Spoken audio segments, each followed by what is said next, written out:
And now we are back for part 5, the motherfucking trumps, or the major arcana. Okay, this is also known, friends, as the Fool's Journey. All right, starting with the Fool, okay, who is carefree, careless, useful. He has no worries, and he's even maybe a bit foolish.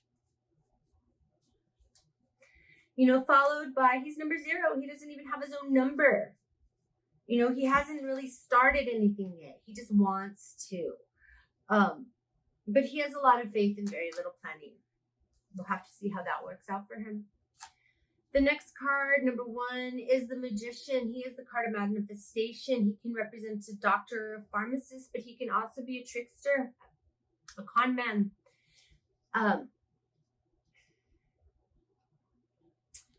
Even though you are foolish, the universe decided to bless you with tools to create and manifest a good future. They're laid out in front of the Magician: the cup, the wand, the chalice, and the sword. As he moves forward, we move into our intuition, our feminine knowing, our duality, the psychic connection that we have to spirit, to the divine.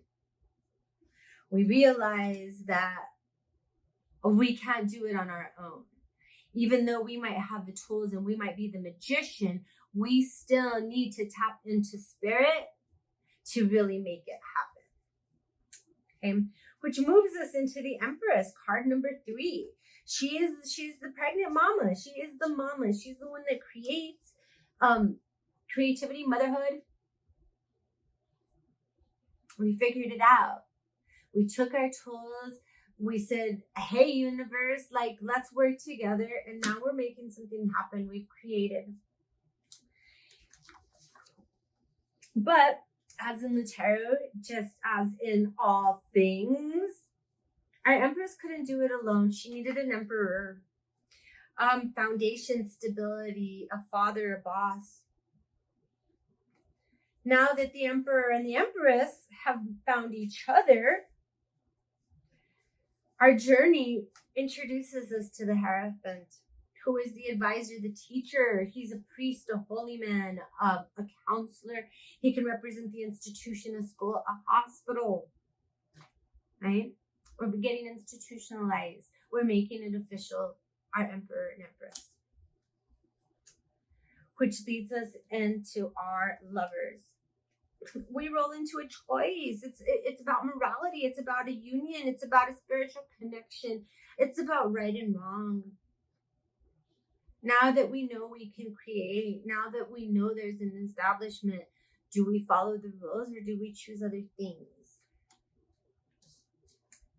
Which moves us into the Chariot. The charioteer suggests that we have will. There's movement. It can represent a car. There's balance. There's divine connection. There's will and knowing in the Chariot, which was also number 7. And then number 8, we move into the Strength card. Okay, we must have parked the chariot somewhere, went for a walk, picked up some flowers, made a nice flower belt around our dress. We've had time before we came across this lion. The lion didn't eat us. In fact, it looks like we became its friend. It trusts us. We had the strength to do it. Not physical strength, but endurance and perseverance and faith. Notice also that the Strength card and the Magician both share this infinity sign that circles over their head. The Hermit. The Hermit is isolated. He shows introspection, meditation. He's having time to think. He's taking a time out. Followed by the Wheel of Fortune. That's our lucky fortune, our happy day. But a wheel turns, and sometimes what's up is down, what's down was up.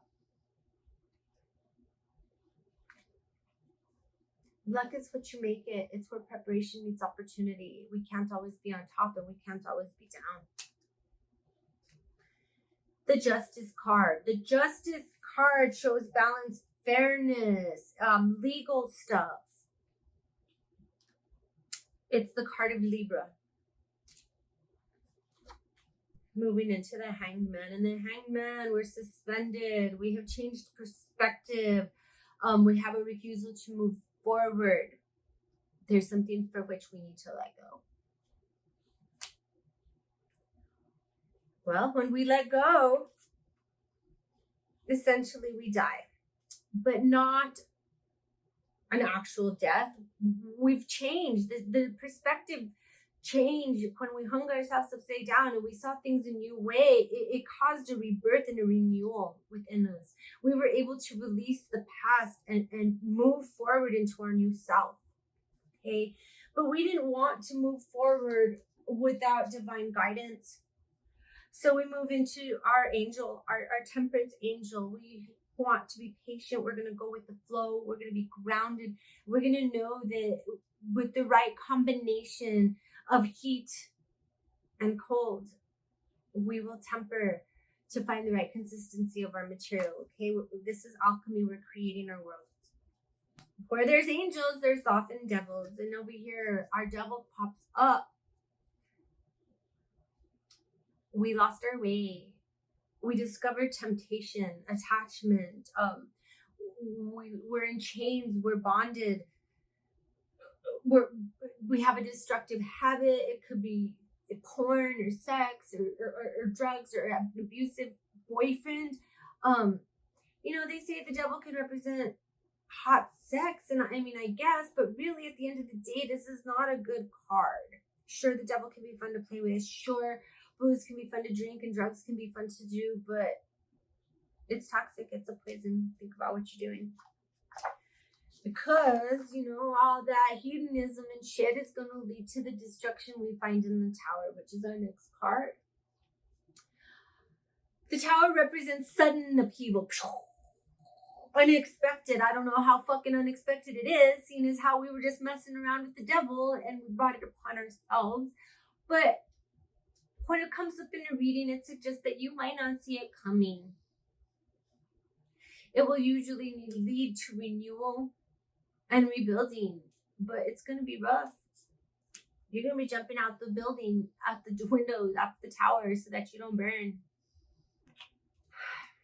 But after you survive, because you will, you'll be very lucky. You'll consider it a good omen. You'll get out there and share that positivity with other people. You will become hopeful and spirited. And people will look to you. They'll want to know what you have to say. Unfortunately, too much time in the spotlight, and that can lead to deceptions and lies and things not being as they are, to secrets and illusions and some paranoia. So be careful there.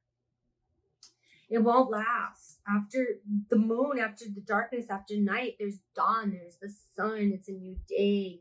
Card number 19, there's a bright star. It's fuzzy, it's warm, it's a new beginning. The sun is almost never a bad card, unless, of course, you're getting sunburned. So we use good judgment. We reflect, self-reflection and assessment. We know that all is as it should, that it's in divine's hands. And, if we did good through our journey, if we were a good little fool and a good magician and we used positive choices, we will be judged for that. And likewise, if we were dicks, we're going to get judged for that too. And we will complete that cycle, good or bad. We will find ourselves at the world at a successful point. Like I said, good or bad, we've succeeded in closing that cycle. We didn't come alone. We have 4 friends with us. And we're feeling really good about things. We're wearing our banner and twirling our batons.